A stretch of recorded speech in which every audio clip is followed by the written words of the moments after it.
L'inspection générale de finances est un service public de contrôle, doté de l'autonomie administrative et financière, créé depuis 1987, avec comme mission de vérifier et de contrôler toutes les opérations financières de l'État, des entités administratives décentralisées, des établissements publics et organismes para-étatiques. Aussi, elle contrôle les organismes ou entreprises de toute nature bénéficiant du concours financier de l'État sous forme de participation en capital, de subventions, de prêts, d'avances ou de garanties. Il est le bras séculier de l'exécutif dans le domaine de contrôle des finances publiques. 1987 marque la naissance de l'IGF, Inspection générale de finances, considérée aujourd'hui comme un épouvantail dissuasif contre les criminels financiers. Léon Kazumba Luaula représente la figure emblématique de l'inspection générale des finances. Il est non seulement le tout premier chef de service de cette institution, mais aussi le mentor de plusieurs inspecteurs, y compris l'actuel chef de service, Jules Alinguete. Avec Joachim Mbwangi comme second, il forme l'équipe qui assurera les premiers pas de cet outil d'importance capitale pour soutenir les finances publiques du Zaïre, parmi les plus bas au monde. Mais l'inspecteur Mbwangi, rappelé à d'autres fonctions par et fut remplacé par Masiokpo Sukuruku, qui quelques temps plus tard devient chef de service avec Ngoma Mpungi comme adjoint. Et puis vient le tour de Mbwangi, qui revient cette fois comme chef de service, secondé par Batubenga Mbayi. Par la suite, Batubenga, assumant l'intérim de son titulaire, se verra appuyé par Mabele comme adjoint, et enfin, en juin 2020, sera nommé l'équipe Jules Alinguete, chef de service, secondé par Batubenga Pandamadi comme adjoint.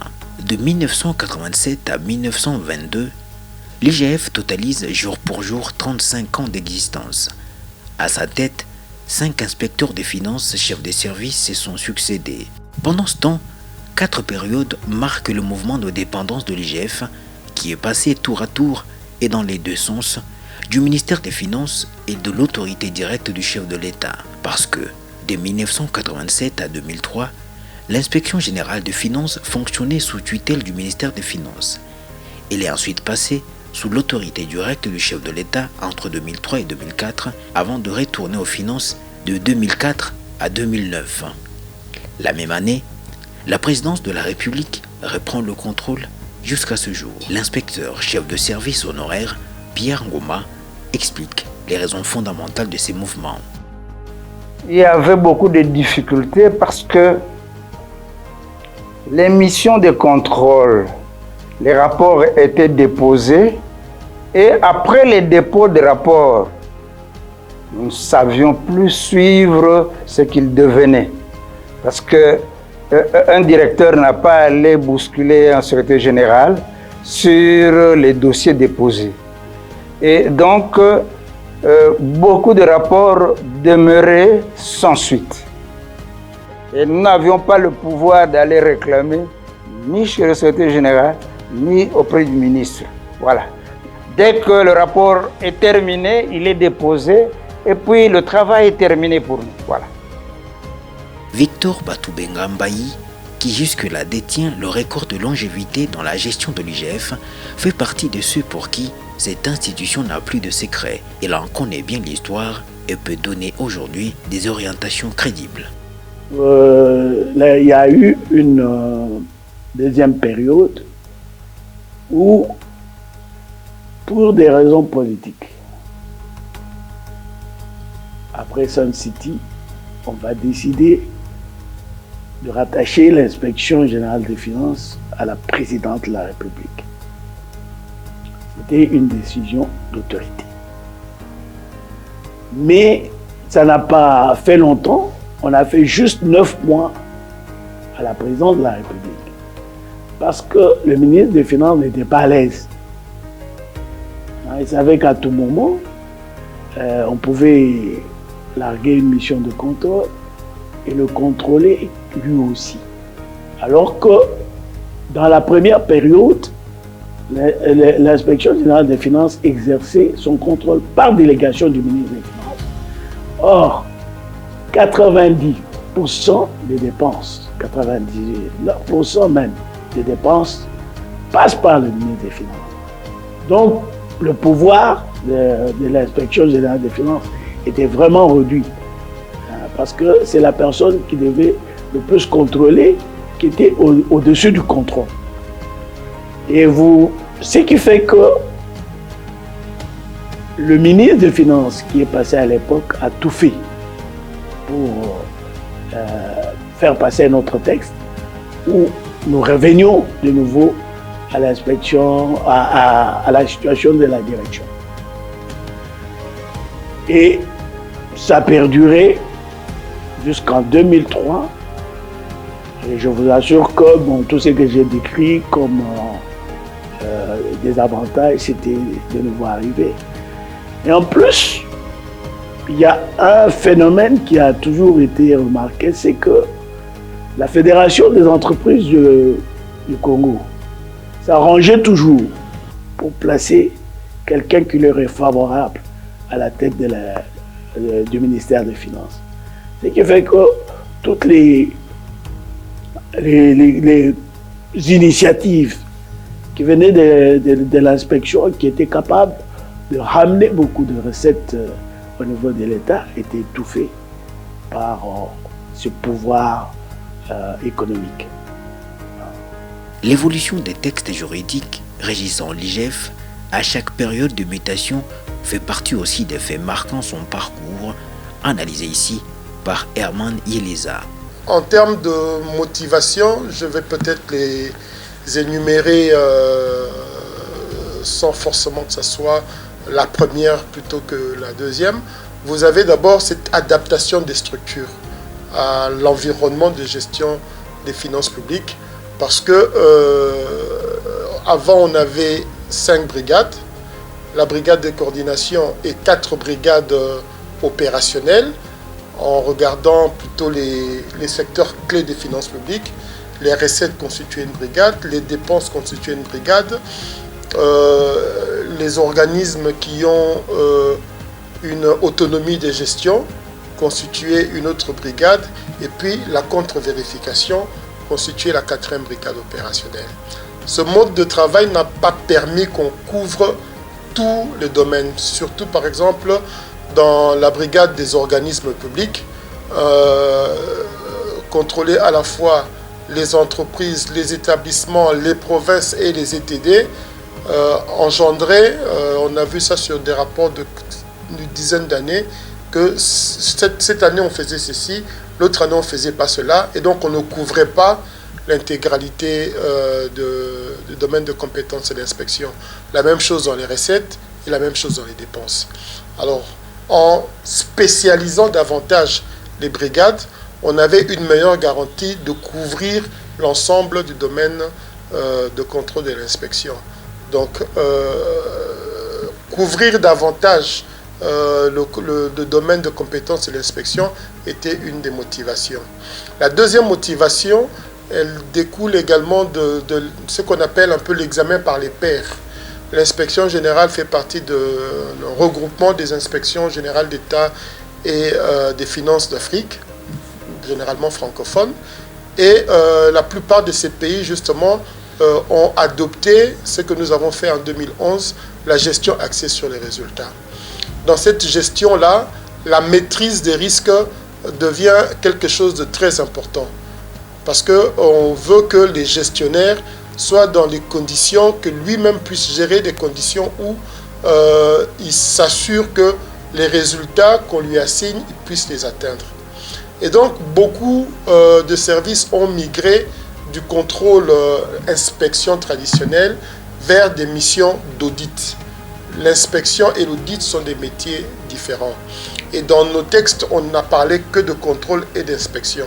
Donc, il fallait faire entrer ce nouveau métier qu'est l'audit.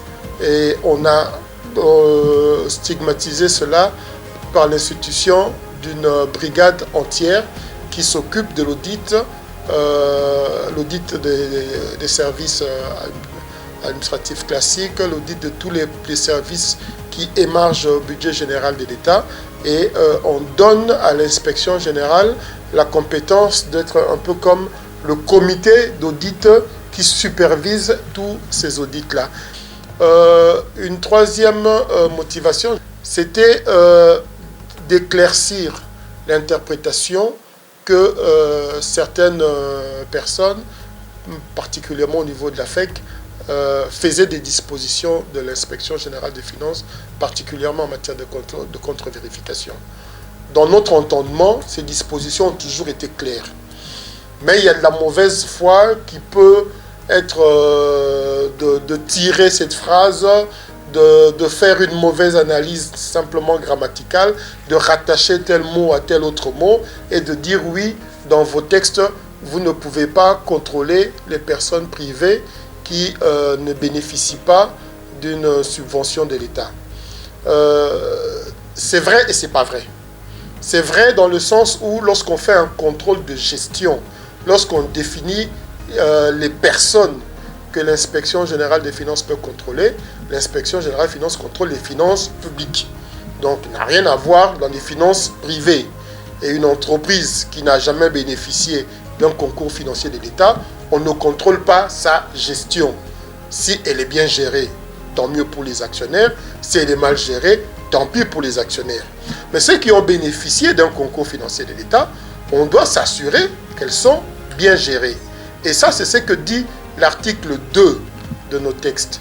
Dans la nuit du 30 juin au 1er juillet 2020, le chef de l'État, Félix Antoine Tshisekedi, a bien voulu redynamiser l'inspection générale des finances dans laquelle il voit une arme pour redresser les finances publiques.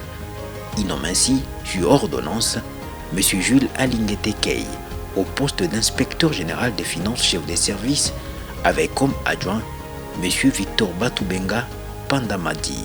Article 1er. Est nommé inspecteur en général chef de service de l'inspection générale des finances, messieurs Alinguete Kei Jules, matricule 450.204. Est nommé inspecteur général chef de service adjoint de l'inspection générale des finances, messieurs Batubenga Pandamadi Victor, matricule 450.207. Cette nomination tombe à point nommé au moment où le président de la République fait de la lutte contre le bradage des ressources de l'État, la dilapidation des finances publiques et la prédation des deniers publics, la boussole de son combat. Placée sous mon autorité directe, l'inspection générale des finances contribue efficacement à l'effort d'assainissement des finances publiques et cela à la grande satisfaction de nos populations.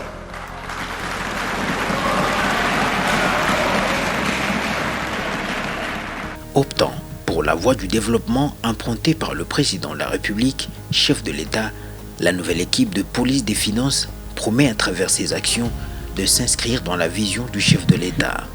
Tous les gestionnaires publics qui ne réalisent pas encore que ce que l'inspection générale des finances fait est en réalité les directives et recommandations du président de la République se trompent. Voilà pourquoi ils ont beaucoup de problèmes. Nous ne sommes que les bras d'exécution de la vision de la lutte contre l'impunité qui vient de se déclencher dans notre pays. En 2 ans d'accompagnement politique du chef de l'État, l'IGF tourne définitivement la page de ses 33 ans, pendant lesquels elle n'a pas su donner satisfaction au peuple congolais, étonné de la persistance d'un environnement économique malsain, caractérisé par une inversion de valeurs. À cette nouvelle équipe, 3 missions sont fixées, afin de lutter contre le détournement de deniers publics.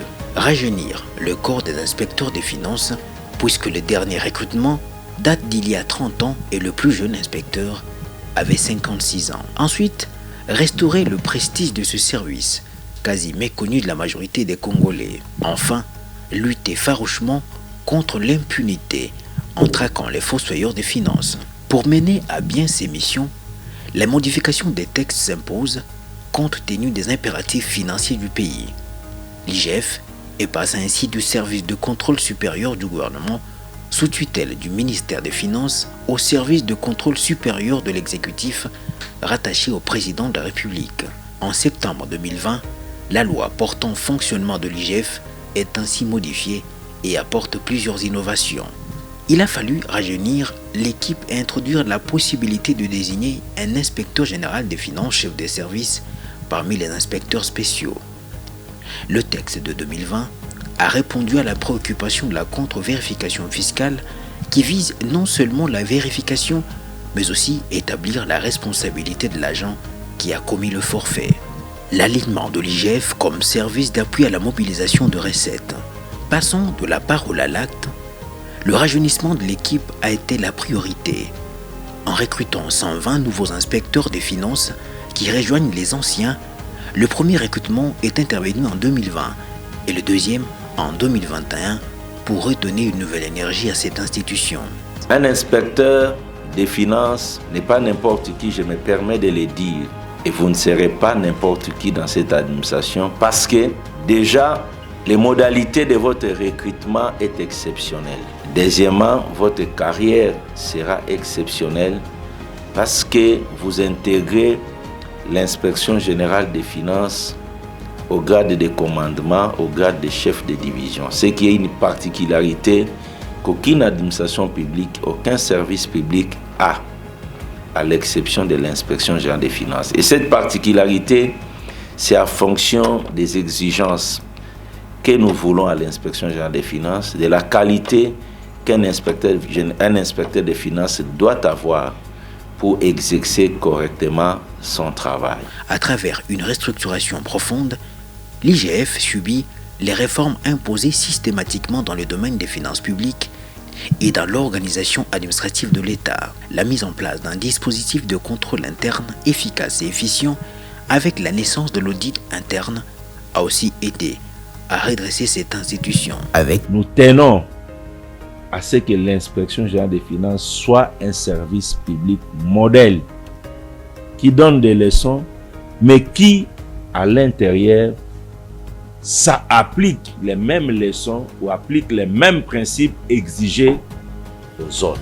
L'IGF a instauré la peur du gendarme et inquiète désormais les criminels des finances publiques grâce notamment à sa fameuse patrouille financière. Pour préserver les intérêts collectifs, l'inspection générale des finances a proposé au chef de l'État de passer dans la deuxième phase de répression de la délinquance financière, ce que nous qualifions les contrôles concomitants appelés la patrouille financière. La rigueur dans le travail, la réhabilitation du patrimoine de l'IGF, la construction de l'amphithéâtre baptisé Félix-Antoine Tshisekedi, parce qu'il est le tout premier président de la République à visiter cette institution et lui avoir donné le moyen de sa politique afin de jouer pleinement son rôle légal. La construction du restaurant pour les inspecteurs et agents de l'IGF et aujourd'hui, l'inspection générale des finances érige un nouveau bâtiment imposant qui va bientôt abriter ses services et dans des conditions bien plus meilleures. L'IGF s'est lancé dans la publication des rapports de ses missions et a fait poursuivre en justice ou fait arrêter certains des mandataires publics. Elle a mis fin à des compensations et exonérations illégales et instauré des journées d'échange citoyens pour mobiliser la population afin de barrer la route aux criminels financiers. À 35 ans, l'inspection générale des finances a atteint l'âge de la maturité. Elle a quitté la léthargie et est redevenue, grâce au président Félix Tshisekedi, l'instrument principal de contrôle financier et de traque des détourneurs des deniers publics. Avec l'encadrement de l'IGF, c'est l'espoir de tous les Congolais qui renaît. Les responsables publics reconnaissent aussi son importance et la peur du gendarme qu'elle suscite désormais. Inspecteur général, chef de service, vous pouvez vous tranquilliser. Les inspecteurs sont les bienvenus, puisque avec le contrôle que vous avez instauré, le contrôle concomitant qui nous réjouit d'ailleurs. Et ça, je prends les risques au nom du DG de la GECAMINE et de la SNCC, de tous les deux DG. Je prends les risques de dire que même une année maximum dont vous parlez, nous, on n'est pas d'accord. Je m'excuse beaucoup. Nous souhaitons que cet encadrement soit le plus longtemps possible. Pour deux raisons. D'abord, nous nous protégeons nous-mêmes, nous les mandataires. Nous nous protégeons quand nous effectuons une dépense qui est validée par les inspecteurs des finances. Nous, les mandataires, nous dormons en paix. Ça a toujours été mon souhait que l'on soit visité par l'inspection des finances, parce que pour moi, j'ai compris que c'est une école de la bonne gouvernance, il a fallu. Et si on continue ainsi, dans beaucoup d'institutions, je pense qu'une des ans, ceux qui espèrent en nous auront déjà leur espoir. Hier, nous avions un certain volume. Aujourd'hui, nous nous rendons compte qu'il y a un peu plus de recettes à cause de la peur du gendarme que la vigilance et la méthode de travail mise en place par l'inspecteur général Alinguete et ses équipes ont mis en place, qui insuffle à tous ceux qui ont charge des moyens financiers de l'État un peu plus de discipline qu'auparavant. C'est un très bon début et ma tendance est d'encourager ce type d'entreprise. C'est un très bon travail parce qu'à l'époque, on pouvait avoir un bon dossier avec plusieurs millions introduits dans les circuits mais qui n'aboutit pas. Mais on n'avait pas la force de réagir. Tandis que maintenant, le responsable de l'inspection, l'inspecteur général chef de service, a acquis des dimensions telles qu'il est craint et c'est un climat de nature à favoriser une bonne gestion des finances publiques. Donc, nous ne pouvons qu'appuyer cette manière de faire parce qu'en peu de temps, la visibilité de l'inspection qui n'était connue de personne, maintenant l'inspection est connue de tout le monde. Elle occupe même une position proche comme si c'était un service de sécurité. Mais l'essentiel est que le travail est fait.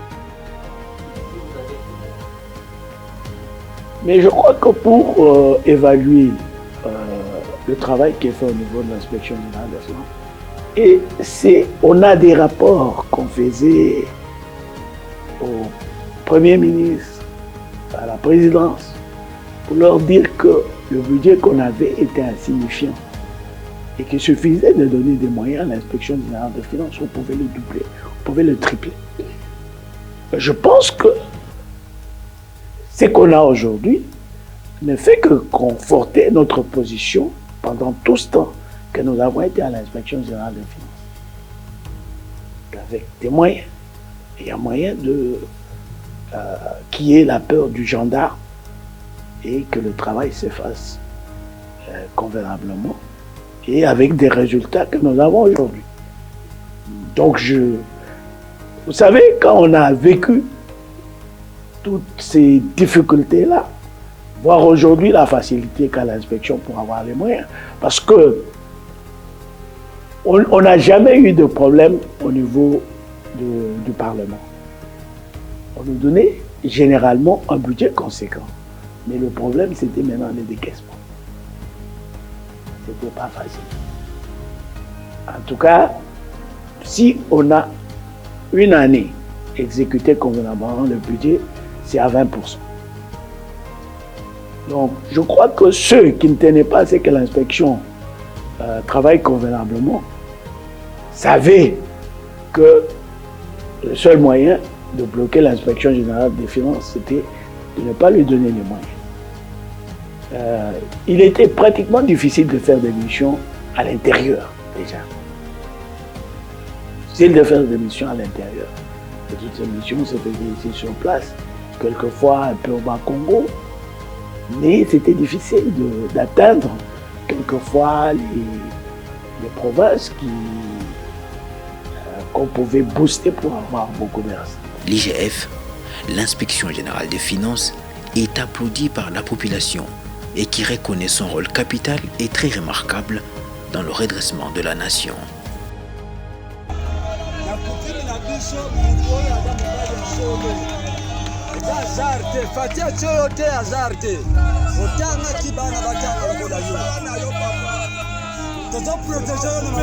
Avec l'IGF, l'intégrité ne se négocie pas pour l'avenir de la nation.